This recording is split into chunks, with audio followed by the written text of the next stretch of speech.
Hello and welcome everyone, I'm Madals and this is another StarCraft 2 England cast. Now today I have got a best of one game. It is a ladder match and it is from the Razer replay pack of the week, starring LiquidSheth, who is the red Zerg player in the lower right position.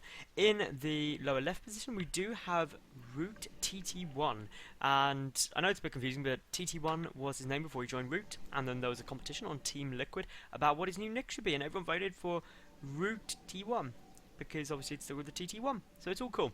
Now, this therefore means that it is a PvZ, Protoss v Zerg, and to be honest, I think the TT1 has got the map advantage, purely because of these rocks at the third base. That's incredibly annoying for a Zerg player, especially when the Protoss is fast expanding, because basically as a Zerg, you see a Protoss go for a fast expansion of any form, you get a quick expansion after, basically you go 14 pull, or 15 pull, then into a quick natural, and then you aim to get your third base at roughly, well, 4 to 5 minutes, aiming ideally for 4 minutes 50. 4 minutes 50, 4 minutes 20 rather. God, get it right. I was getting distracted by all of their talking there. Now, obviously, 4 minutes 20 is not going to be achievable if there's rocks at your base, and obviously, Sheth cannot take this base, because that would just be suicidal, and that means his only other option, rather than taking other rocks, is go all the way up here, which isn't too great for him either. Now, basically, that means that for quite a long time, these two players will be on equal bases, and basically Sheth will have to do a large amount of damage. It could force him into a two-base play. That is one thing that I would certainly be thinking. Because of those rocks, I mean, a lot of Zerg players veto Tower Immortal just because it doesn't work out too well. But anyway, we do look like we've got TT1 going for that Nexus first, because, well, for a start, he's got enough minerals. Second, we haven't seen a forge or a gateway or anything thrown down there, and there goes down the Nexus right on cue, and that basically means that we've got a very normal opening. The pool obviously went down first. The hatchery just dropped down now for Sheth, and Sheth is just scouting with these overlords, and because he hasn't seen anything here, he's fairly confident that it's not in that position. So it's now noted down to them that the reason he's confident is basically because he would have seen a pylon. This map is so easy to fast expand on because it is so big that you 9 times out of 10 would see that fast expansion. Sheth doesn't need to come and scout up into that position to know for sure. Now we do have the gateway down, the forge down. Meanwhile, over at Sheth's side, he is supply block because he did get out quite a few. I think he must have extractor tricked. That's the only thing I can think. Yep, there we go. So it was an extractor trick, and basically that means that he's got the option to get quite a few Zerglings out, 6 in total. And basically with 6 Zerglings, he should be able to do quite a good bit of poking, except it's gone the wrong way. Those Zerglings should pull back and turn. There we go, just because the Overlord did scout all those buildings there. That is essentially the only reason we saw that, but the pylon should be up on time. But that wall-off is not complete yet. And that in itself could be a bit of a risk, because those Zerglings could get into the base, and especially if they're quick, they'll get in before anything goes down. And there goes the building, and it does complete the wall-off with a second gateway. Amazing timing there. For a second I thought TT1 was not going to get it down, but it looked like he will. The building is cancelled, and now a couple of Zerglings do get in, but only 3-1 is already down to half HP, and basically that is going to mean that probably not too many probes get picked off. Just some good scouting information. Sheth, of course, seeing that both gas have been taken now. Of course, Sheth, in the back of his mind, is thinking, well, I'm already coming up to 5 minutes. I haven't even started on those rocks yet, but he has got a drone, so it looks like he's going to be trying to take this base in the very, very far away position. Now, on the one hand, that's brilliant. It means he's getting up that extra expansion. Secondly, it means that it is further away from his opponent's base. But on the downside, it means that because it's further away, it'll be very difficult to defend that third, which also came out later than he would have wanted anyway. The gas now being taken by Sheth. Those Zerglings still managing to stay alive. A probe may got picked off. One probe goes down. Any kills you get at this stage, again, are brilliant, because at the moment Sheth has lost quite a few units just from that cannon. He's going to try and get a couple more probes. Did manage to pin one there for a brief second against the Nexus, but now still having to run around. More Zealots coming out. The Cybernetics Core on its way. These Zerglings doing as much as they can to basically take up as much of TT1's micro and basically APM as he can. Try and just force a couple of mistakes by taking the attention away. Now that probe is going to die, so again, 2 probes for 3 Zerglings, not a bad trade in my opinion. A probe coming in though at the moment, and Sheth does manage to pick that off, and of course I don't think the second gas was scouted, or the lack of second gas should I say, basically that is what the probe was looking for. But 2 zealots on their way over, and to be honest, Sheth does not have much in order to defend that. He has got 12 zerglings on the way. He does now slowly start creeping up towards that 100 gas he needs in order to get zergling speed, but those 2 zealots are going to be very potent if they do just decide to run in, until of course all of those zerglings pop. We do have the 3rd base now just up for Sheth. Just taking a quick look around, we don't have too much going on at Root TT1's base. I mean, he's got the +1 upgrades coming out. That could be a sweet little Immortal Sentry timing push. That is something that I definitely think is very potent against Zerg. And for the moment we've got that Zergling. The Zergling's taking out the Zealot. The 2nd Zealot will run away. In terms of the resources lost, it's still pretty close. At this stage, not enough of a difference to really notice either way. The work count 40 apiece, so again, pretty nice. This 3rd base will really start kicking in soon. Another queen on the way. The creep spread is lacking.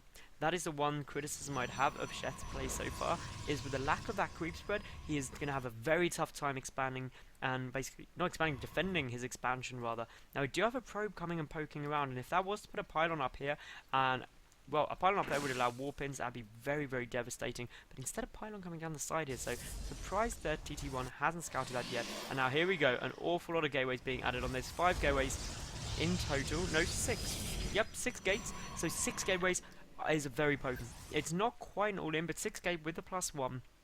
Very, very strong, and it will be very difficult to deal with. Now, of course, that pylon has come down. The 3rd base has been spotted. The Overlord giving vision on the high ground. We should see a warp in. A lot of Zealots will come out. Obviously, with a +1 ground weapon, Zealots do 2-shot Zerglings, which is the only tech that Sheth has. His ROOTTOne has just finished now. That will help him defend. He's getting the +1 missile attack upgrade as well. But here comes a big warp in. That pylon was able to stay up, and now, obviously, this is the concern that Sheth had when he took this base, is what if there's a big warp in. Now, obviously, with the +1 ground attacks out for Protoss, those Zealots are going to absolutely decimate the Zerglings. Just look at how cost effectively they do engage right now. Even though those are complete strong, I would have liked to have seen those Zealots a bit more balled up, but I mean, if we look at the loss tab, Sheth having to sacrifice an awful lot of units, and of course, while he has picked off that pylon, there's another pylon down here. We've got a handful of sentries and Zealots, and with the sentries in there as well, with the force fields, basically, Sheth is going to have to spend an awful lot of Zerglings in order to deal with that, and he still hasn't produced any Roaches. Some Roaches literally just coming out, as I said. Oh, he does have 8 on the field,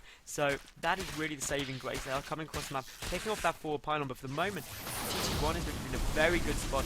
Those force fields will prevent the Roaches getting out of range of the Zealots. Both of the sentries go down, though, and that's a bit of a loss for TT1 right there, who does have his Twilight Council on the way.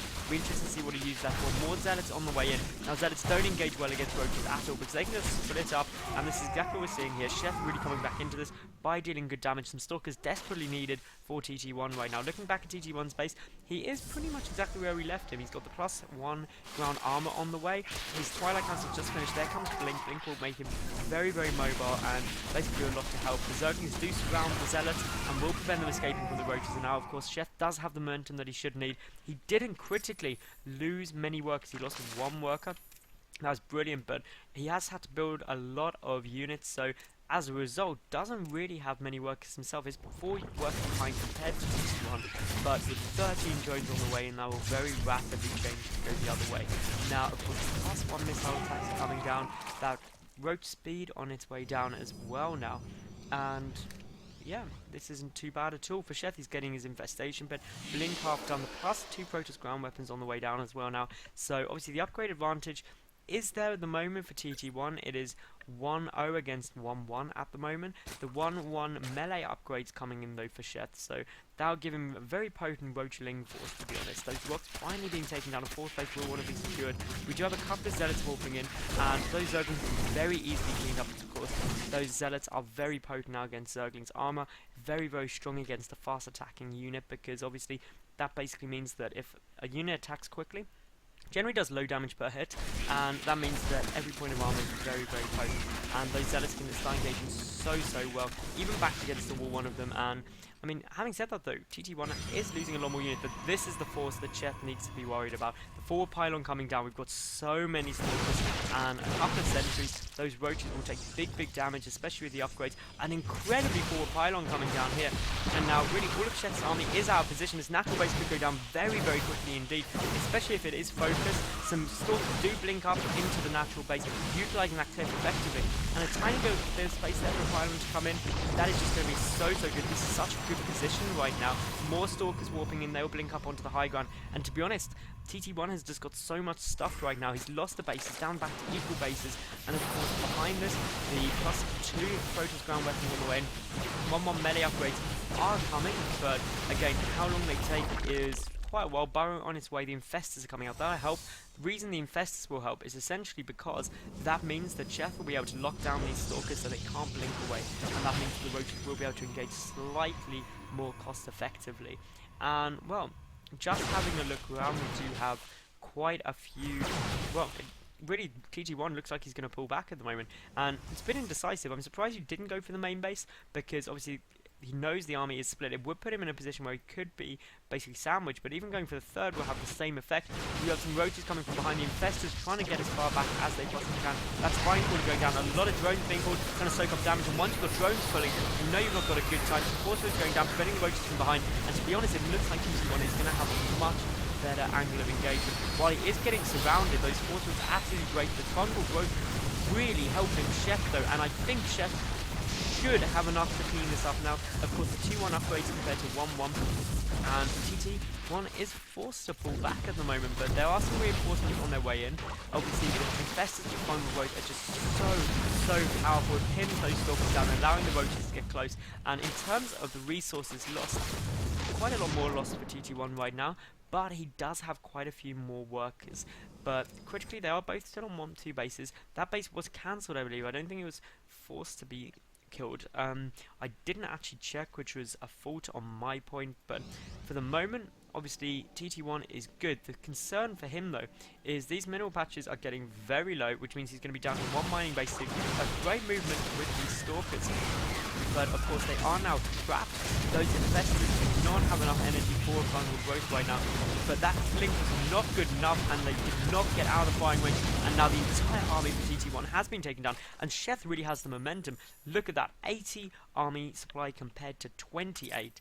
That is so far in Sheth's advantage, only going to get more so. Obviously those Infestors do now have enough energy for a fungal growth, or at least 2 of them do. Some more Infestors joining. By the time this army comes, it's going to be very difficult to deal with. There is indeed an Immortal out, a second Immortal on the way, but I just feel there's not going to be enough, and obviously these 2 pylons getting taken out, there's still more resources lost. It won't supply block route to TT1 yet, but Sheth, he must be feeling confident, and I think his defense, after the fact he lost that second base, most players would have pretty much fallen apart there, but not Sheth. He's that good.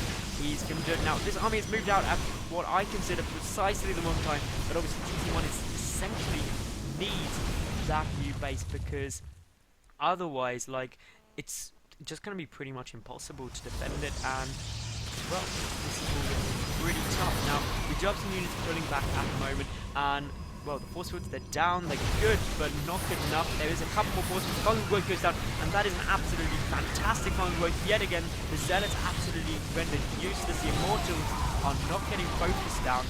Yet, those couple of Infestors are suiciding themselves.